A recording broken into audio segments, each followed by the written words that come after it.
Hello everyone, আসসালামু আলাইকুম। আজকে আমরা চলে এসেছি থলপাড়া মাঠের দ্বিতীয় সেমিফাইনাল খেলা দেখতে। এই দ্বিতীয় সেমিফাইনালে অংশগ্রহণ করতে যাচ্ছে বারোপাখিয়া বনাম নীলফামারী। চলুন দেখা যাক আজকের এই ম্যাচটি কেমন হয়। শুরুতেই বলে রাখি, ভিডিওটি দেরিতে আপলোড হওয়ার জন্য দুঃখিত। ঝড় বৃষ্টি হওয়ার কারণে বিদ্যুতের সমস্যা এবং একটু ব্যস্ততার কারণে ভিডিওটি দেরিতে আসলো। তো বিকেলবেলা আমরা তিনজন বাইক নিয়ে খেলা দেখতে বের হয়ে পড়ি। আমরা আমাদের মহেরা রেল স্টেশন পাড়ি হয়ে চলে আসি মহেরা জমিদার বাড়ির সামনে।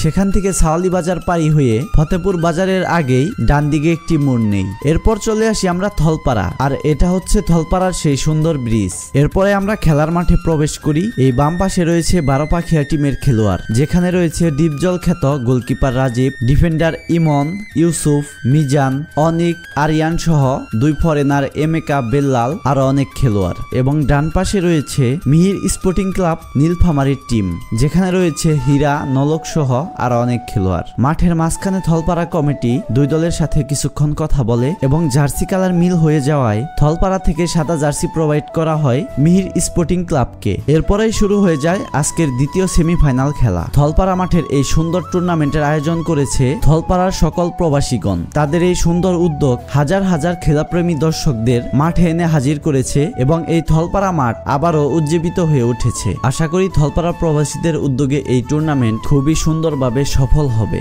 যেহেতু এটা টুর্নামেন্টের দ্বিতীয় সেমিফাইনাল খেলা ছিল, তাই এই খেলা নিয়ে দর্শকদের মধ্যে আলাদা উত্তেজনা কাজ করছিল। খেলার এক পর্যায়ে প্রায় মাঝমাঠ থেকে বারে শট করে মিহির স্পোর্টিং ক্লাবের 9 নাম্বার খেলোয়াড়, কিন্তু বলটি বারের উপর দিয়ে চলে যায়। এরপর বেশ কিছু সময় ধরে খেলা নরমালি চলতে থাকে, কোনো পাশেই তেমন কোনো অ্যাটাক হয় না। হঠাৎ এমেকার বাড়িয়ে দেওয়া একটি দুর্দান্ত বলে ভালো একটি পজিশন থেকে বল পেয়ে যায় আরিয়ান, কিন্তু এই 1-1 পজিশনে গোলকিপার দারুণ একটি সেভ দেয়। কিছুক্ষণ পর নীলফামারীর 9 নাম্বার প্লেয়ার আবার একটি শট করে গ্রাউন্ডে, কিন্তু এই শটকে আটকে দেয় গোলকিপার রাজীব। এরপরে নীলফামারীর আরো একটি অ্যাটাকে খুবই ভালো ডিফেন্ডিং করে টাঙ্গাইলের সেরা ডিফেন্ডার ইমন। এরপরে কর্নার কিক শট করে নীলফামারী এবং অন্য পাশ থেকে বল পেয়ে এক খেলোয়াড় ভালো একটি ক্রস করে এবং নুলক বারে দুর্দান্ত একটি শট নেয়, কিন্তু এই শটটি আটকে দেয় গোলকিপার রাজীব। এরপরে 9 নাম্বার খেলোয়াড় আবারও একটি বারে শট করে, কিন্তু এই বলটি একটুর জন্য গোলবারে ঢুকে না। এরপর একটি ফ্রি কিক পায় নীলফামারী এবং এই ফ্রি কিক শটটি ছিল একদমই গ্রাউন্ডে, কিন্তু কোনো খেলোয়াড় বলটি টাচ করতে পারে না। এরপর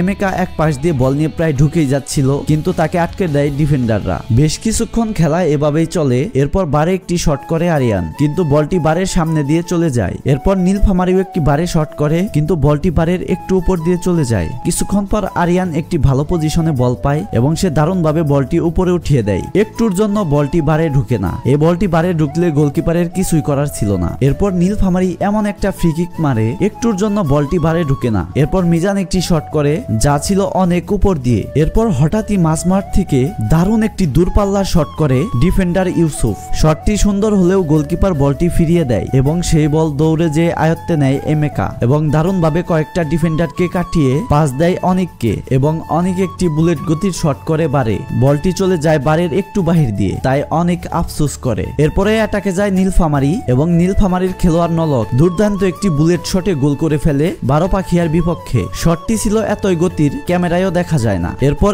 স্কোর লাইন দাঁড়ায় নীলফামারী 1, বারোপাখিয়া 0। আবারও বারে শট করে নীলফামারী, কিন্তু বলটি বারের উপর দিয়ে চলে যায়। গোল করার কিছুক্ষণ পরেই হয়ে যায় হাফ টাইম। হাফ টাইমের পর ইউসুফ একটি বারে শট করে, কিন্তু বলটি আটকে দেয় গোলকিপার। এরপরে হীরা বারে একটি শট করে, কিন্তু শটটি বারের সামনে দিয়ে চলে যায়। কিছুক্ষণ পর ফরেনার বেলাল বারে শট করে, শটটি ধরে ফেলে গোলকিপার। এরপর ফ্রি কিক মারে অনেক, ভালো একটি সুযোগ পেয়েও গোল করতে পারে না তারা। এরপরে আবারও অ্যাটাক করে বারোপাখিয়া এবং এই অ্যাটাকে হেড করে আরিয়ান, কিন্তু গোলকিপার বলটি ধরে ফেলে। এরপর 4 নাম্বার খেলোয়াড় একটি বল ক্রস করে, কিন্তু সেখানে বারোপাখিয়ার কোনো খেলোয়াড় না থাকায় কোনো অ্যাটাক হয় না। এরপরে হীরা অ্যাটাকে যায় এবং 9 নাম্বার প্লেয়ার বারে শট করে, শটটি আটকে দেয় গোলকিপার রাজীব। এরপরেই একটি অ্যাটাকে দুর্দান্তভাবে ফিনিশিং করে গোল করে ফেলে আরিয়ান এবং এই দুর্দান্ত গোলের পর খেলার স্কোর দাঁড়ায় নীলফামারী 1, বারোপাখিয়া 1। এরপরে নীলফামারীর হয়ে হীরা একটি বল বাড়িয়ে দেয় এবং সেই বলটি হেড করে নুলক, কিন্তু বলটি চলে যায় বারের বাহির দিয়ে। এর কিছুক্ষণ পরেই আবারও একটি রকেট গতির শট করে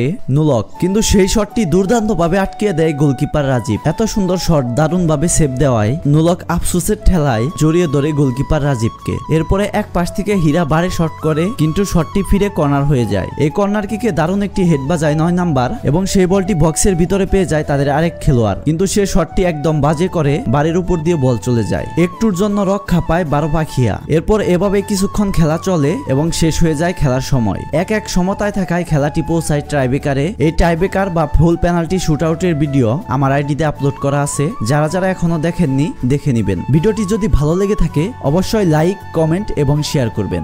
ধন্যবাদ।